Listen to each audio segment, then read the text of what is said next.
చరిత్ర మనిషికి చరిత్ర ఉండాలి. చరిత్ర లేదు మనకి. కానాపేనా సోనా తినేది తాగేది పండుకునేది. పశువులకి మనకి ఏం తేడా ఉందండమ్మా? పశువులకి మనకి తేడా ఉందా? మన మన మన ఎముకు నిలబడి ఉంది. మీ ఎముకు ఎద్దులకి ఏమైనా గురువులు ఉన్నారా? ఎద్దులకి ఆవులకి ఏమైనా గురువులు ఉన్నారా? పాడరా గురుదేవులు కీర్తన, ఇక చేయరా గురుదేవులు ప్రార్థన. అభక్త వరద భూమానంద కొలువరా, ఈ మానవ జన్మమే దుర్లభమురా, ఈ జన్మము పదే పదే రాబోదురా, ఈ మానవ జన్మమే. భూమానంద భారతీయ స్వామి వారికి పెద్ద పండితులు పాటలు రాసినారు. ఆయన మీద ఇక్కడ సత్యనాడు పుట్టినాడు. వీరబ్రహ్మం గారు సత్యనాడు పుట్టినాడు. ఎవరైనా అంతే కదా. మన శరీరం పోదా? భూమానంద భారతీయ స్వాముల వారు అనగా ఈ మహాత్ములు సర్వేశ్వర ఆనంద స్వాముల వారి గురించి నేను ఎందుకు చెప్పాలనుకున్నా. పాపం ఆయన ఎవరో చెప్పరా, ఎవరు ఎత్తలేపారు. సర్వేశ్వర ఆనంద స్వామి పాపం ఆయన కూడా ఎంతో ప్రచారం చేశారు మహనీయులు. వీరంతా కూడా ఈ కడప ఎప్పుడు కడపలో పడి ఉండేవాడు మా స్వామి. కడప అంటే అంత ఇష్టం ఆయనకి. కడప లోన్ నుంచి వస్తుంది దేహాభిమానం లేదంటారు. ఎందుకుంటుందా? చెప్పండి, ఒక్క నిమిషం వెళ్ళిపోతా, బాగా చేస్తారు. ఏమండి, నేను కర్నూలు జిల్లా రెడ్డినండి. నేను ఏదో చదువుకున్నానండి. ఏంటి చదువుల పని లేదు, సాధన బసలేదు, వదలక నీ నామ స్మరణ చేసదా దేవా. ఆ నామస్మరణ చేయండి అమ్మా. నిత్యం అంటే ఏమిటో, అనిత్యం అంటే ఏమిటో, సత్యం జ్ఞానం అన్నారే. సజ్జనులారా, సద్భక్తులారా, వేదికను అలంకరించినటువంటి మహాత్ములకు మరి అధ్యక్షులకు అందరికీ కూడా హృదయపూర్వక నారాయణ స్మరణలతో నమస్కారములు. మరి ఈ కడప పట్టణంలో ఈ పవిత్రమైన మహాత్ముల సాధు సంతుల యొక్క సమావేశం, ఇది అఖిలాంధ్ర సాధు పరిషత్తు. ఈ సాధు పరిషత్తు ఇచ్చట 49వ సభలు జరుపుకోవడము అనంత పుణ్యం. ఎందుకంటే సాధూనాం దర్శనం పుణ్యం, స్వర్శనం పాపనాశనం, సంభాషణం కోటి తీర్థం అని చెప్పబడింది. వందనం మోక్షదాయకం. సాధు అంటే ఎంత గొప్పవాడు. సాధుల హృదయము నాయది, భాగవతంలో చెప్పబడుతుంది ఈ మాట. సాధుల హృదయము నాయది, సాధుల హృదయము నేను జగములకెళ్ళను, సాధుల నేన ఎరుంగుదు, సాధులెరుంగుదురు నాదు చరితము విప్ర అంటూ మరి చెప్పబడుతుంది సుమా. అంటే అంతటి మహా గొప్ప పుణ్యప్రదమైనటువంటి మరి ఆకారం సాధు ఆకారం. ఎందుకు అంటే ఒక చోట చెప్తాడు స్వామి, ఓ నాయన, మహాత్ములంటే వాళ్ళు కదలే దేవుళ్ళు. నేనైతే మందిరాలలో మరి ప్రతిష్ఠింపబడి పూజింపబడుతూ ఉంటాను, కానీ నా సాక్షాత్ స్వరూపము మరి సాధు రూపములో నడయాడుతూ ఉంటుంది అంటూ ఒక చోట చెప్పబడింది ఒక శాస్త్రంలో. అంటే ఎందుకు అలా చెప్పారు అంటే, సాధువులంటే సత్యవంతులు, వాళ్ళు నిజాయితీ కలిగిన వాళ్ళు, ఈ విశ్వములో ఏ ప్రాణికి అపకారం చేసేవాళ్ళు కాదు. అలా చేసేవాళ్ళు రాగద్వేషాలకు అతీతులు వాళ్ళు. అవునా? రాగద్వేషాలు వాళ్ళల్లో దగ్గరికి కూడా రావు వాళ్ళకి. అలా వస్తే వాడు సాధువు కాదు. అవునా? మరి అలాంటి పవిత్రమైనటువంటి ఈ మహాత్ములందరినీ కూడా మనం దర్శించుకోవడం మహాపుణ్యం. అనంతమైన వేదాంతం మన గ్రంథాలు చెప్పబడ్డాయి. అది అసలు ఎంత దాని గురించి ఆలోచించడానికే టైం చాలు. అందువలన కలియుగంలో 2 ముఖ్యంగా చెప్పబడ్డాయి. ఒకటి నామం, అది ఏంటి ఆ నామం అంటే భగవన్నామం. రెండవది దానం. ఏంటి ఆ దానం? అన్నదానం. ఈ రెండు అతి ముఖ్యంగా చెప్పబడ్డాయి. మరి ఈ నామం అనేది నామ సంకీర్తనం యస్య సర్వపాప ప్రణాశనం ప్రణామో దుఃఖ శమనః తం నమామి హరిం పరం యత్ఫలం నాస్తి తపస నయోగేన సమాధిన తత్ఫలం లభతే సమ్యక్ కలౌ కేశవ కీర్తనాత్. కలియుగములో భగవన్నామము స్మరిస్తే కీర్తిస్తే తప్పకుండా మోక్షం పొందుతారండి. ఎందుకంటే కలియుగములో ఒక్క పాదమే ధర్మమున్నది, 3 పాళ్ళ అధర్మం. ఈ ఒక్క పాదంలో ఉండే ఈ కొద్ది మంది కూడా ఈ ధర్మ ప్రవృత్తితో ఉండే వాళ్ళు కూడా వాళ్ళలో క్షణానమున వాళ్ళలో ప్రవేశిస్తూ ఉంటుంది. అందుకనే తుకారాం మహారాజు గారు ఈ సినిమా పాటలో చెప్పారు, కలియుగం కలుషాలకు ఇది నిలయం, అసలైన భక్తులకు అడుగడుగుల సంకటం. చూసారా? అసలైన భక్తులకు అడుగడుగుల సంకటం. ఎందుకని? ఈ సత్వ తమోగుణ రజోగుణాలతో ఈ జీవులందరూ మరి పూర్తిగా మునిగిపోయినారండి. వాళ్ళకి కళ్ళు తెరిచే పరిస్థితి లేదు. ఎందుకంటే జీవబుద్ధి అధికంగా ఉంటుంది, పశుబుద్ధి. ఈ పశుబుద్ధితో మరి పశుపతిని గుర్తించే ఆ పాఠవం లేదండి. అందుకని అలా మనం సంపాదించుకోవాలంటే గోవిందనామ స్మరణ చేయాలి. ఇది సాధన. మరి ఈ వేదాంతాలు చెప్పుకోవడంలో ఇదంతా ఒట్టి దండగమారి వ్యవహారం అని చెప్పబడింది. ఆయన సమర్థరామదాస్ చెప్తాడు.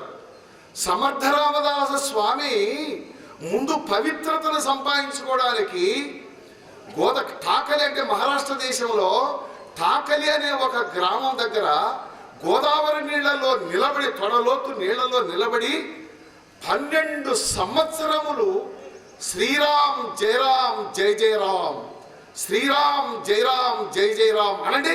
శ్రీరామ్ జయరామ్ జయ జయ రామ్, శ్రీరామ్ జయ రామ్ జయ జయ రామ్, శ్రీరామ్ జయ రామ్ జయ జయ రామ్, శ్రీరామ్ జయ రామ్ జయ జయ రామ్, శ్రీరామ్ జయ రామ్ జయ జయ రామ్, శ్రీరామ్ జయ రామ్ జయ జయ రామ్, శ్రీరామ్ జయ రామ్ జయ జయ రామ్, శ్రీరామ్ జయ రామ్ జయ జయ రామ్, శ్రీరామ్ జయ రామ్ జయ జయ రామ్, శ్రీరామ్ జయ రామ్ జయ జయ రామ్, శ్రీరామ్ జయ రామ్ జయ జయ రామ్, శ్రీరామ్ జయ రామ్ జయ జయ రామ్. ఈ మహామంత్రాన్ని 13 కోట్లు చేశారు 12 సంవత్సరాలు. స్వామి సాక్షాత్కారాన్ని పొందారు ఆయన. అప్పుడు బయలుదేరారు లోక కళ్యాణం నిమిత్తంగా. మరి ఆశ్రమాలు కట్టడం అంటే మేము వారు సమాధి చెందిన మహారాష్ట్రలో వెళ్ళినాం. మేము అక్కడ వెళ్ళి వారి సమాధి దర్శించినాం. ఎవరు? సమర్థరామదాస్ స్వామి యొక్క సమాధి దర్శించినాం. మరి అది చూస్తే మరి పరవశత్వం వచ్చేస్తుంది అన్నమాట. ఎందుకంటే సాధన చాలా అవసరం, అంతర్ముఖ స్థితి కావాలి. సాధనలో కలియుగములో భగవన్నామ స్మరణ మనల్ని తరింపజేస్తుంది. నామస్మరణాత్ అన్యోపాయం నహి పశ్యామో భవతరణే రామహరే కృష్ణహరే తవ నామవదామి సదానృహరే అని చెప్పబడుతుంది. ఎప్పుడు కూడా నామాన్ని స్మరించమని మనకు చెప్పబడింది. మరి ఉపనిషత్తులలో ఒక్క విషయం ఉంది. బ్రహ్మదేవుడు రాక్షసులకు, దేవతలకు, మానవులకు వీళ్ళ ముగ్గురికి ఒకే ఏకాక్షరము ఆయన ఉపదేశించారు. బ్రహ్మదేవుడు ముందు దేవతలు వెళ్ళారు ప్రభు బ్రహ్మ దగ్గరికి. ఆయన అడిగారు, ప్రభు మాకు ఏమి ప్రసాదిస్తారు, మేము ఏ విధంగా మేము తరించాలి, మమ్మల్ని అనుగ్రహించి మాకు సెలవిమన్నారు. అంటే బ్రహ్మదేవుడు ఒకే మాట చెప్పాడు. ఏంటి తెలిసిన? వెళ్ళిపో, మీరు దాని గురించి ఏం ఊహిస్తారో ఏం తెలుసుకుంటారో మీరు తర్వాత వచ్చి నాకు చెప్పమన్నాడు. సరే వీళ్ళు వెళ్ళిపోయిన తర్వాత రాక్షసులు వచ్చారు. వాళ్ళు వచ్చి అలాగే నమస్కారం చేసి బ్రహ్మదేవుడికి, ప్రభు మాకేమి ఉపదేశిస్తారు చెప్పండి అడిగారు. వాళ్ళకి ఆయన సమత్వం అందరికి ఒకే మాట. వాళ్ళకు కూడా ఏం ఉపదేశించాడు ఆయన? ఒకే అక్షరం ఉపదేశించాడు. సరే వాళ్ళు వెళ్ళిపోయారు. తర్వాత మానవులు పోయారు. వాళ్ళు ప్రభు మాకు ఉపదేశించండి అని అడిగారు. అడిగితే వాళ్ళకు కూడా ఏం చేశాడు? మాత్రమే ఉపదేశించాడు. సరే వీళ్ళు ముగ్గురు వెళ్ళిపోయి ఆలోచించారు. దేవతలు ఆలోచించారు, స్వామి బ్రహ్మదేవుడు మనకు అనేటువంటి అక్షరం ఉపదేశించాడే, దీని వలన మనం ఏమి గుర్తించాలి అని వాళ్ళు అనుకున్నారు. మనలో అన్ని గుణాలు బాగానే ఉన్నాయి, కానీ మనలో ఒక తప్పుడు గుణం ఉంది. ఏంటి సుమా? దమము మనలో లేదు. దమం అంటే నిగ్రహం. ఇది నిగ్రహము పరిపూర్ణ బ్రహ్మస్వరూపము సుమా. నిగ్రహము లేనివాడు ఏమీ చేయలేడండి. నిగ్రహము పూర్ణ బ్రహ్మస్వరూపం. ఆ దేవతలు ఏమనుకున్నారు తెలుసునా? మనకు దమము నిగ్రహం లేదురా, ఈ దమం అనే ఈ గుణం, ఈ లోపము మనలో లేకుండా, అంటే ఈ దమం అనేటువంటిది కూడా మనం ఉంటే మనం ధనిలం అవుతాం. కాబట్టి ఇది మన పొరపాటు అని అనుకొని బాగా నిర్ణయం చేసుకుని వెళ్ళారట. వెళ్ళి బ్రహ్మదేవుల వారికి నమస్కారం చేశారు. చేసి ప్రభు మరి తెలుసుకొని వచ్చావన్నారట.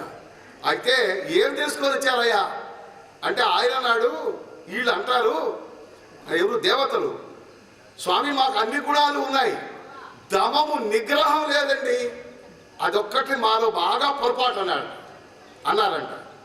తదాస్తు, మీరు చక్కగా తెలుసుకున్నారు ఆయన, మీరు దమము నిగ్రహం కలిగి జీవించండి, తదాస్తు వెళ్ళిపోమన్నాడు. తర్వాత రాక్షసులు వచ్చారు. వాళ్ళు తెలుసుకున్నారు. వాళ్ళు ఏం తెలుసుకున్నారు? ఒరే అన్నీ మనకు గుణాలు, బలం ఉన్నది, తపస్సు ఉంది, అనేక ఉన్నాయి, మరి మనలో లేనిది ఒక గుణవలా అనుకున్నారంట. ఏమిటి అంటే దయలేదు మనలో. బోధించాడు స్వామి. మనము దయలేదు మనలో హింసాపరత్వం మనలో ఎక్కువ, రజోగుణ తమోగుణాలు నిండుగా ఉన్నాయి. కామయేష క్రోధయేష రజోగుణ సముద్భవ. ఈ కామం వలన ఈ యొక్క దోషం పూర్తిగా దేనివల్ల ఉంటాయి? ఈ దయ అనేటువంటిది పూర్తిగా నాశనం కావాలంటే కామక్రోధాదులు విజృంభించినప్పుడు ఈ లోభత్వం ఇది చెప్పరానటువంటిది. అంటే మనలో దాన గుణం లేదురా, మనం ఒకరికి పెట్టేదానికి ఇష్టపడం, చచ్చేదానికైనా ఇష్టపడతాం, కానీ ఒకరికి పెట్టేదానికి మాత్రం ఇష్టపడం. ఎందుకంటే ఇది మహాలోభం.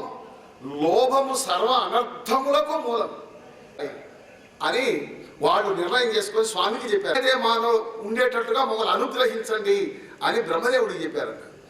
అప్పుడు తదాస్తు, మీరు చక్కగా మీరు తెలుసుకున్నారు నాయన, మీరు అలాగే ఉండమని ఆయన చెప్పారంట బ్రహ్మదేవుడు. అందువలన అంటే దమము, దయ, దానం. భక్తులారా ఇది బాగా గుర్తుపెట్టుకోండి. అంటే వేదములో చెప్పబడిన మాటలు ఈ 3 మాటలు: దమము, దానము, దయ. ఈ 3 గుణాలు మనలో కూడా ప్రపత్తితో కూడినటువంటి భక్తికి ముక్తి వశమై ఉంటుంది. అందువలన మరి అలాంటి భక్తితో భగవన్నామాన్ని మనం స్మరిస్తే జీవితం ధన్యం. అంటే 2 గడియలు స్మరించి భగవన్నామాన్ని ఖట్వాంగ మహారాజు తరించారని భాగవతంలో ఉంది విషయం. గోవిందనామ కీర్తనగా ఆవించి భయంబు దక్కి ఖట్వాంగ ధరిత్రీ విపుడు చూరగొనియను కైవల్యము 2 గడియలలోనం. అయ్యా ఇది సుఖదేవుడు పరీక్షణ్ మహారాజు, అయ్యా నీకు 7 రోజులు ఉందయ్యా, మరి ఆ సర్పం వచ్చి కాటేసేదానికి అదేం బాధలేదు. ముందు పూర్వకాలము ఒక మహారాజు, అంటే ఇక్ష్వాకు వంశపు రాజు ఖట్వాంగుడనే మహారాజు 2 గడియల్లో ముక్తి పొందాడయ్యా. గోవిందనామ కీర్తన గావించి భయంబు దక్కి చూరగొనియను కైవల్యం 2 గడియల్లో పొందాడు. ఎట్లా పొందాడు? 2 గడియలా మేము పొద్దస్తం చేస్తున్నామే, రోజుల తరబడి నెలల తరబడి చేస్తున్నాం, మాకేం అలాంటిది జరగలేదే అంటే మనలో ఈ మల విక్షేప ఆవరణ దోషాలు ఉన్నాయండి బాగా. ఇవి పోతే పవిత్రతను శుద్ధి కావాలి. మల విక్షేప ఆవరణ దోషాలు అనేటి ఎప్పుడు దూరం అవుతాయో అప్పుడు శుద్ధి జరుగుతుంది. శుద్ధి జరిగితే పవిత్రత రావాలి మనలో. పవిత్రత వస్తే కానీ మనం ధన్యత పొందడానికి వీలు కాదండి. ఎందుకంటే అందుకే మహాభారతంలో కూడా చెప్పబడుతుంది. విష్ణు సహస్రనామం రోజు చదువుతూ ఉంటాం మనం భక్తులందరూ. ఏమని? ధర్మరాజుల వారు భీష్ముడిని ప్రశ్న వేస్తాడు. యస్య స్మరణ మాత్రేణ హరే కృష్ణ కృష్ణ కృష్ణ హరే హరే హరే కృష్ణ హరే మహారాజుకి బలో బృందావన కృష్ణచంద్రకి సద్గురు మహారాజ్ దానికి నిర్ణయం చేయించారు. వారి సేవకుడు నేను నిరంతరం నామము చేసేదా భక్తులకందరికీ అన్నదానం, ఉచిత అన్నదానం. మరి నిరంతరం అఖండ నామ సంకీర్తన, అఖండ జ్యోతి వెలుగుతూ ఉంటుంది. ఇప్పుడు 53 సంవత్సరముల నుండి అక్కడ రాత్రింబవుళ్ళు అఖండ భగవన్నామం జరుగుతుంది. అందులోకి ఎవరైనా వచ్చి ప్రవేశించి పగలు 2 గంటలు, రాత్రి 2 గంటలు కూడా ఆ హరినామ సంకీర్తనలో పాల్గొంటే వాళ్లకు మరొక పని చెప్పరు. విశ్రాంతిగా కావాల్సిన సద్గంధాలు ఉన్నాయి, అవి పఠించుకోవచ్చు. చక్కగా స్నానం చేసుకొని వాళ్లకు రూములు ఉన్నాయి, వసతులు ఉన్నాయి, హాయిగా జీవితం ధన్యం చేసుకోవచ్చు. ఆ లోక కళ్యాణార్థంగా చేయబడుతున్నటువంటి ఈ శతవర్ష అఖండనామ యజ్ఞంలో పాల్గొనేదానికి మీరందరూ రావచ్చును, చేసుకోవచ్చు. అక్కడ ఉండి నామములో పాల్గొంటే అందరూ కూడా ముక్తి పూర్తిగా మనకు స్వాధీనం అవుతుంది. అస్తు. ఓం తత్సత్. వారు ఒక 25 నిమిషాలు తమ దివ్యమైనటువంటి సందేశాన్ని అందిస్తారు. వారు ఇక్కడ అనంతపురంలో ఉంటారు. వారి పరిచయం మీ అందరికీ ఉంటుందని నేను భావిస్తున్నా, ఎందుకంటే వారు ఈ ప్రాంతం వారే. హరి ఓం తత్సత్. వినాలి. సెల్ ఫోన్ అంతా ఆఫ్ చేసి కూర్చోండి. మధ్య మధ్యలో మాట్లాడకూడదు.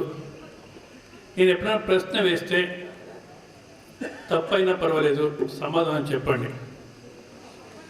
మళ్ళీ స్టేజ్ పైన నా మహాత్ములు, మాతాజీలు వాళ్ళ సెల్ ఫోన్ ఆఫ్ చేసి కూర్చోంటే మంచిది.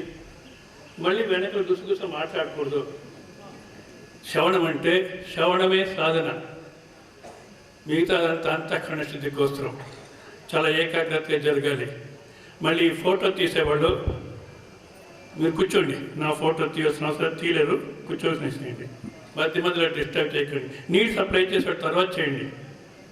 చలో, మధ్యలో ఏ డిస్టర్బెన్స్ ఉండకూడదు. చాలా ఏకాగ్రతగా వినండి. సో స్వామీజీ ఇప్పటి నుంచి 25 నిమిషాలు, ఎంతవరకు? 55, 10 వరకు 35 అయింది. 35, 55.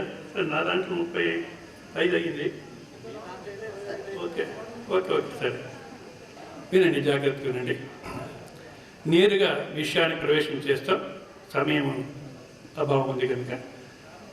ఆనందం పరమానందం సాధు సభగిది బ్రహ్మానందం. ఆనందం పరమానందం సాధు సభగిది బ్రహ్మానందం. 2 రోజుల నుంచి ఆనందంగా ఉంది. అమ్మ కూర్చోమ్మా, మధ్యలో ఎలాంటి ఉండకూడదు.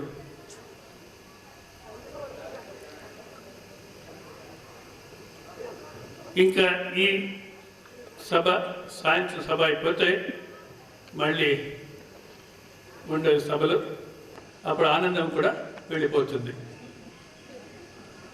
ఎందుకు ఇంటికి తిరిగిపోయినామంటే సంసారం మొదలవుతుంది. అట్లా లేదు వేదాంతం. ఎటువంటి పరిస్థితులు అయినా చెప్పింది అర్థమైంటే నిజంగా ఆనందంగా ఉంటారు. సో ముందు సమస్య ఏది, దాన్ని మనం కొంచెం స్పష్టం చేసుకుందాం. మిమ్మల్ని అడిగితే సమస్య అనేక విధాలుగా చెప్తుంటారు. నేనంతా జరిగినది, కోడాల్సలేదు, అత్తసలేదు, వాడ్సలు, వీడ్స్. నిజంగా ఇదేది సమస్య కాదు. సమస్య నువ్వే. నేను నా సమస్యలు పరిహారం చేసుకోవడానికి ప్రయత్నం చేస్తున్నాం.